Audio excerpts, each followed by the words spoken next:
السلام ناظرین، آپ کا میزبان جہانگیر سید آپ کے پروگرام نشاندہی کے ساتھ حاضر خدمت ہے اور پروگرام میں آپ کا خیر مقدم کرتا ہے۔ ناظرین، آج نشاندہی کے حوالے سے ہمیں یہ بتانا ہے کہ یہ جو چکن گونیا ہے، یہ جو پھیل گیا ہے، ایک وائرس ہے یہ، جس نے کراچی میں اسپیشلی تباہی مچائی ہے اور پورے پاکستان میں یہی صورتحال ہے۔ اس حوالے سے ہمارے ساتھ پروفیسر ڈاکٹر سلیم شہزاد موجود ہیں اور جو ہے وہ سینئر ڈاکٹر ہیں اور پیٹ کے امراض سے ان کا تعلق ہے، اس کے ماہر ہیں۔ تو اس حوالے سے آپ بھی ہمیں یہ بتانا پسند کریں گے کہ چکن گنیا ہے کیا، ہوتا کیوں ہے، اس پہ کنٹرول کیسے پایا جا سکتا ہے، اور کیا اس کے ریلیٹڈلی کوئی ایسی امراض ہیں جس کی بنیاد پہ یہ بھی کہا جا سکتا ہے کہ جس کو چکن گونیا ہوگا تو اس کو دوسرا کوئی مرض لگ سکتا ہے۔ آپ کیا کہیں گے؟ جی السلام علیکم، میرا نام ڈاکٹر سلیم شہزاد ہے۔ میں ایز اے پروفیسر کام کرتا ہوں جے پی ایم سی میں۔ میں میڈیسن کے اندر بھی فیلو ہوں پلس گیسٹرو کے اندر بھی فیلو ہوں۔ اچھا، آج ہم بات کریں گے چکن گنیا کی۔ چکن گنیا بیسکلی ایک وائرس سے پھیلتا ہے اور یہ وائرس عام طور پہ پانی کے اندر پایا جاتا ہے اور یہ دن کے اندر بھی کاٹ لیتا ہے، یا یہ مچھر جو ہے دن کے اندر بھی کاٹ لیتے ہیں اور رات میں بھی، اور ان کے کاٹنے کی وجہ سے یہ وائرس ہماری باڈی کے اندر چلا جاتا ہے، بالکل اسی طرح جس طرح ڈینگی کا وائرس چلا جاتا ہے یا جس طرح مچھر کے کاٹنے سے ملیریا ہماری باڈی کے اندر شفٹ ہو جاتا ہے، اسی طرح چکن گنیا کا جو وائرس ہے وہ ہماری باڈی کے اندر چلا جاتا ہے، جس کا نام ہوتا ہے ایڈیساس ایجپ۔ یہ ہماری باڈی میں جانے کے بعد 10 سے 12 دن کے بعد ہماری باڈی کے اندر گرو کرتا ہے اور پھر اس کے بعد سمٹم پروڈیوس کرتا ہے۔ اس کے موسٹ کامن سمٹمز جو کہ پریزنٹ کرتے ہیں وہ شدید بخار اور جوڑوں کا درد ہوتا ہے۔ بعض اوقات جوڑوں کا درد اتنا زیادہ ہوتا ہے کہ انسان کے لیے چلنا اور بات کرنا اور ایون ایک پوسچر سے دوسرے پوسچر کے اندر جانا بھی مشکل ہو جاتا ہے، اور بخار اس کا 103، 104 اور کچھ کنڈیشن میں 105 تک بھی چلا جاتا ہے۔ اس مرض میں کرنا ہمیں یہ ہوتا ہے کہ صرف احتیاط احتیاط احتیاط۔ سب سے زیادہ احتیاط کیا چیز کہ مچھر کے کاٹنے سے بچیں، ہم اپنے ریپلنٹس یوز کریں، پوری آستین کے کپڑے پہنیں۔ دوسری چیز یہ، اگر مچھر کاٹ لے اور یہ بخار ہو جائے تو ہمیں اس کے اندر پیراسیٹامول استعمال کرنی ہوتی ہے۔ پیراسیٹامول کے ساتھ پانی زیادہ پئیں، فریش جوسز کھائیں۔ یہ بخار اور یہ درد عام طور پہ 1 سے 2 ہفتے کے اندر چلا جاتا ہے۔ کہ دیکھیں، کہتے ہیں as saying the doctors and people کہ اس کا کوئی آپ کی طب میں کوئی علاج نہیں ہے، باقاعدہ علاج نہیں ہے، یہ خود بخود ہی جو ہے وہ ہوتا ہے اور جو ہے وہ خود بخود ہی چلا جاتا ہے، آپ کو صرف احتیاط کروانی پڑتی ہے۔ جی بالکل، آپ صحیح کہہ رہے ہیں کہ اس وائرس کا کوئی الگ سے اسپیسیفک ٹریٹمنٹ موجود نہیں ہے۔ جس طرح کہ ہمارے یہاں ہیپیٹائٹس بی یا سی جو وائرس ہوتے ہیں ان کی ایک الگ سے ٹریٹمنٹ موجود ہوتی ہے، چکن گنیا کی اس طرح کوئی الگ سے ٹریٹمنٹ نہیں ہے، یہ خود ہماری باڈی سے چلا جاتا ہے۔ جب اس کو بیماری ہو رہی ہوتی ہے اس وقت ہمیں پیراسیٹامول یوز کرنی ہوتی ہے اور زیادہ سے زیادہ اپنے آپ کو ری ہائیڈریٹ کرنا ہوتا ہے۔ پلیٹلیٹس کم ہو جاتے ہیں لیکن عام طور پہ اتنے زیادہ پلیٹلیٹس کم نہیں ہوتے جتنے ڈینگی کے اندر ہو جاتے ہیں۔ اس کے اندر جو پلیٹلیٹس کم ہوتے ہیں وہ اراؤنڈ 1 لاکھ کے ارد گرد چل رہے ہوتے ہیں، جس کی وجہ سے اگر خدا نہ خواستہ کسی مریض کو بلیڈنگ ہو جاتی ہے تو یہ ایک مسئلہ ہوتا ہے۔ عام طور پہ 20,000 سے کم ہو جائیں تو بلیڈنگ کے چانسز بہت زیادہ ہو جاتے ہیں، لیکن 50,000 سے کم پر بھی بلیڈنگ کے چانسز ہوتے ہیں۔ پروفیسر ڈاکٹر سلیم شہزاد صاحب، میں ایک بات ایک عام آدمی کے لیے یہ ہمیں معلوم کرنا ہے کہ کیمسٹری باڈی کی جو ہے وہ قوت مدافعت الگ الگ ہوتی، تو کون سی نشانیاں ہیں کہ ہم یہ کہتے ہیں کہ ان لوگوں پر زیادہ افیکٹو ہوتی ہے بیماری یہ اور جو وائرل زیادہ پھیلنے کا چانس ہوتا ہے، اور کچھ لوگوں کے لیے تو 3 دن میں ٹھیک ہو جاتا ہے، کچھ 1 ہفتے میں ٹھیک ہو جاتا ہے، کسی کو 6 مہینے درد رہتا ہے۔ اس کی وضاحت تھوڑی سی کر دیں، لوگ پریشان رہتے ہیں اس مسئلے سے۔ جی بالکل ایسا ہے، دیکھیں ہر انسان کی باڈی کو خدا نے ایک بالکل الگ سسٹم اس کا چل رہا ہوتا ہے، اور ہر انسان کے باڈی کا ریسپانس کرنا وائرس کے اگینسٹ ڈفرینٹ ہوتی ہے۔ ینگ پیشنٹ جو بالکل ینگ ہوں، جنہیں کوئی پریویسلی کوئی ڈیزیز نہ ہو، تو ان کی قوت مدافعت عمومی طور پہ بہت بہتر ہوتی ہے، جس کی وجہ سے وہ بہت جلدی ریکور کر لیتے ہیں۔ جو سینئر سٹیزن ہیں یا وہ پیشنٹ جو ڈائبٹیز کے ہیں، یا وہ پیشنٹ جو آلریڈی کسی کینسر وغیرہ کا شکار ہیں، یا وہ پیشنٹ جو آلریڈی کسی آٹو امیون ڈیزیز ہیں، اس طرح کے مریض جو پہلے سے کسی بیماری میں مبتلا ہیں،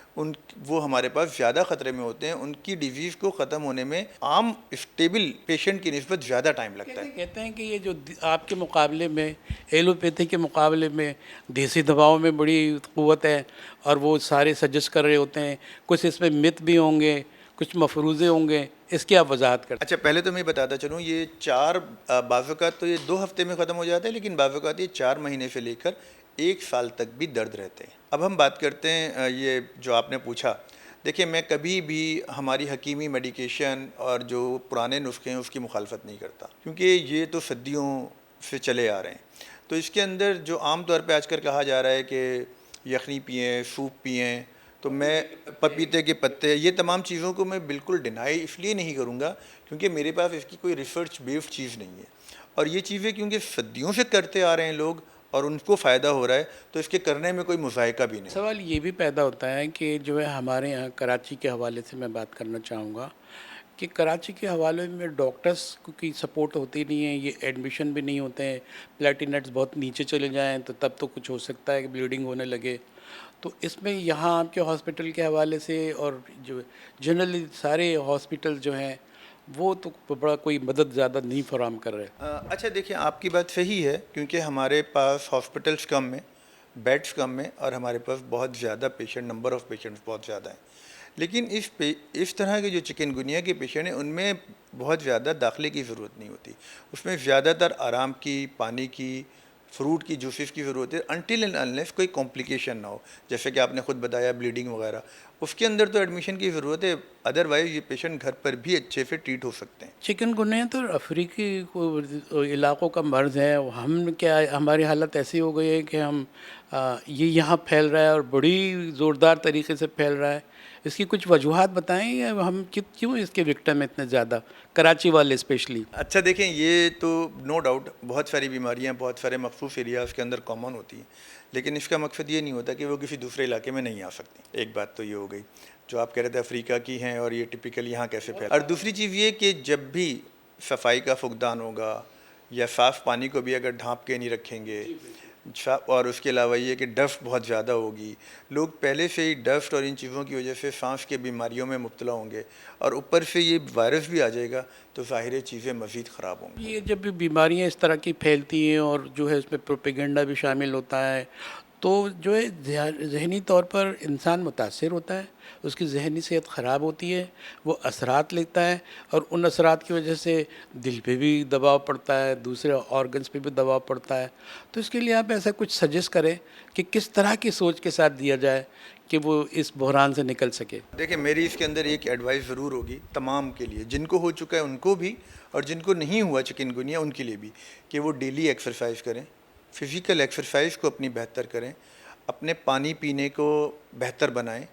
یہ دو چیزیں کرنے سے ہی ان کو بہت اچھا فیل ہوگا، ان کی قوت مدافعت بڑھے گی، اور ان دونوں چیزوں کے ساتھ اگر ایسا کوئی وائرس آ بھی جاتا ہے تو اس سے جلدی صحت یاب ہو جائیں گے۔ نجی ہاسپٹل جو ہوتے ہیں تو وہ تو ان کی تو کوشش ہوتی ہے کہ وہ جو ہے وہ ایڈمٹ کر لے، اور ظاہر ہے کہ یہاں بوجھ بھی ہوتا ہے، لیکن نارملی اس کی آپ جو کہہ رہے ہیں یہ کیونکہ بار بار ہمیں ایک سوال آتا ہے کہ ہمیں یہ لوگ ایڈمٹ کیوں نہیں کرتے، ہمارا علاج کیوں نہیں کرتے، اس میں ایک چھوٹی سی آپ ہمیں دے دیں تاکہ ہماری بات پوری ہو، کیونکہ ہمیں تو جو ٹینشن سے لوگوں کو نکالنا ہے، ہمارا مقصد تو یہی ہے۔ نہیں، اس میں پریشان ہونے کی بالکل ضرورت نہیں ہے، صرف آرام، پانی کا زیادہ پینا، فروٹس کا کھانا، پیناڈول کا لینا ہی اس کا علاج ہے۔ اگر یہ کام گھر پہ بھی کیا جا سکتا ہے اور ہاسپٹل میں بھی کیا جا سکتا ہے، اور میرا خیال ہے یہ چیز زیادہ بہتر گھر پہ کی جا سکتی ہے۔ ساتھ ہی ساتھ اگر کسی کو کوئی کمپلیکیشن ہو جاتی ہے، کوئی خدا نخواستہ کوئی ساتھ میں گردے بھی پرابلم ہو جاتے ہیں، بہت ریئر ہے لیکن ہو سکتا ہے، ہاں، تو ان کو ایڈمیشن کی ضرورت ہوتی ہے، اس میں پھر تو ظاہر کرنا ہی ہوگا۔ پروفیسر صاحب، ہم بہت مشکور ہیں آپ کے کہ آپ نے بڑا جس انداز میں بتایا اس سے دل گرفتگی سے نکل کے آدمی حوصلے کی حالت میں، کیونکہ کراچی کی اور پاکستان کی صورتحال اس وقت اس طرح ہے کہ ہر شخص ڈرا ہوا ہے اور یہ سوچتا ہے کہ یار آج جب میں اٹھوں گا تو یہ چکن گونیا کا شکار ہوں گا۔ آپ کی جو اویئرنیس آپ نے دی ہے، ہم لوگوں کی یہی خواہش ہے کہ ہم اس کو ڈیلیور کریں اور لوگوں کے کام آئیں۔ بہت شکریہ آپ کا۔